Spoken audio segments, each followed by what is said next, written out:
Joining us now to react to the big beat on April jobs report is Forbes media chairman Steve Forbes, Barron senior editor Jack Hough, former investment banker and entrepreneur Carol Roth, and LaSalle Network CEO Tom Gimbel. What a panel. Steve, let me start with you. Big beat, healthcare as well. The market not really reacting very much. What gives? I think the market had anticipated that the House would finally get something together this week because there are plenty of signals of it. But that was really tampered down a bit by all the noise about the Senate not following through. I think actually the Senate will follow through. They'll make changes. They'll work it out. They both know they got to get this thing done. Yeah, Tom, I mean, you're the jobs guy. We saw retail add jobs after 2 really tough months. What do you think of that? Well, I think it's just a bounce back. They overreacted. They let go of too many people. They're anticipating what's going to happen in the future. We saw unemployment drop, which is a great sign, and over 200,000 jobs added. I mean, those are numbers that I thought we weren't going to see for a while. So we're continuing to get this thing going. It's moving in the right direction. We should be very optimistic about the signs heading into the summer. Jack, a little bit of wage upward pressure. That's good. 2.5%. What do you make of that? A little bit. It could push higher. What's good is the labor market's starting to get tight here, and that's what brings you that wage growth going forward. So let's look for some more of that as the year goes on. Yeah. Carol, I mean, look at some of the sectors. Manufacturing, 6,000 jobs. Goods producing, 21,000. Leisure and hospitality, 61,000. What do you think? I think that was actually really good news that we were seeing the growth in places like leisure and hospitality, to some extent in healthcare. I do think that retail number, though, is one that you have to be very, very careful about, because you are seeing these middle market retailers all over the countries and malls announcing these closures. So they may have gotten out a little bit in front of that, but I wouldn't imagine that is part of the trend. That being said, I am excited to see that this was more of a broad-based growth across industries instead of just in one sector. Okay. Well, meanwhile, creating a competitive business environment for the small business core of America. National Economic Advisor Gary Cohn says their new tax plan is all about this. It sets the stage. Listen.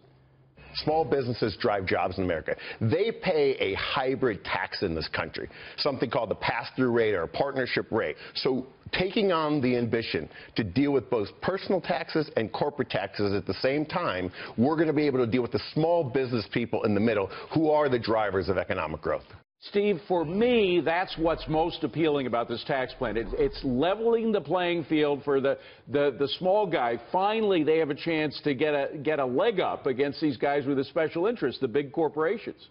That's right. Right now, they're paying effectively over 40% because it's income tax pass-through. And if they get it down to Trump's proposed 15%, which is fantastic, people say everyone will then incorporate as a pass-through. I say that's great. The more people in business, the better.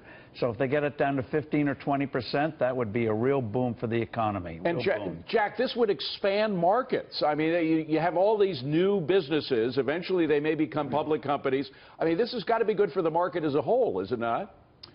Look, I think anything that brings down the high corporate tax rates in this country is good for business, good for jobs, and it's good for getting rid of some of the distortions right now from companies racing around trying to contort themselves to dodge taxes. So anything that levels out that corporate tax rate at a lower level is good for me. But, Carol, specifically for small and medium-sized companies, in fact, the Russell 2000, which has had a tremendous run-up since the election, saw it coming. Markets always precede what's happening in reality.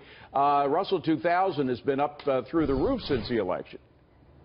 Absolutely. But if you think about most of the small businesses in this country, they are not captured by that Russell 2000. We have 28 million of them. So I was actually very, very happy to hear Gary Cohn elaborate a little bit on this. I think where we need to potentially be concerned is that it can't just be that lowering of the individual rate and accounting for the pass-throughs. There are other things like eliminating the estate tax, which affects family businesses, making sure that freelancers are covered as businesses, and so on and so forth, that really impact the ability of small businesses to grow. But if those small businesses grow, it will affect every company in the market, because think about technology companies. Their biggest growth avenues right now are selling to small businesses. Although, so this is a boon for everyone. The problem is, and even though the market had a late day bump up, which is a great thing, The market's kind of wary. Traders are wary. They've seen what's happening with health care. It still has to go through the Senate. They're wondering if the same thing will happen. They're kind of holding their horses back until they actually see something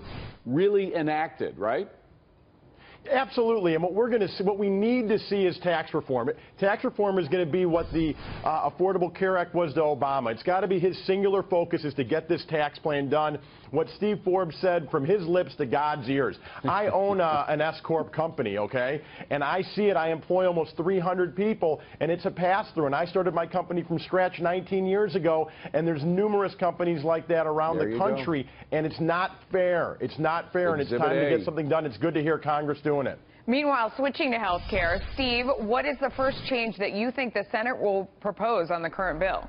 Well, they'll probably fool around with Medicaid, confusing more money with better care. They should take those House reforms to heart.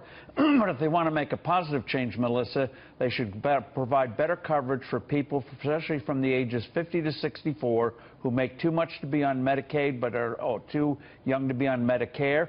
They're the ones who are going to be hurt by this bill. They've got to fix that. If the Senate fixes that, then you've got a very good bill going through. Jack, what do you think? We'll have to wait and see. I know people are cheering for the bill getting through the House, but there's really no telling when it gets through the Senate if it will even resemble the House bill at this point and how long that process will take. Yeah. Carol, what are your thoughts on that? And I mean, you know, in terms of the distortions that it creates or maybe some that it might eliminate if they're able to make it make more sense, what does that mean for business and the economy?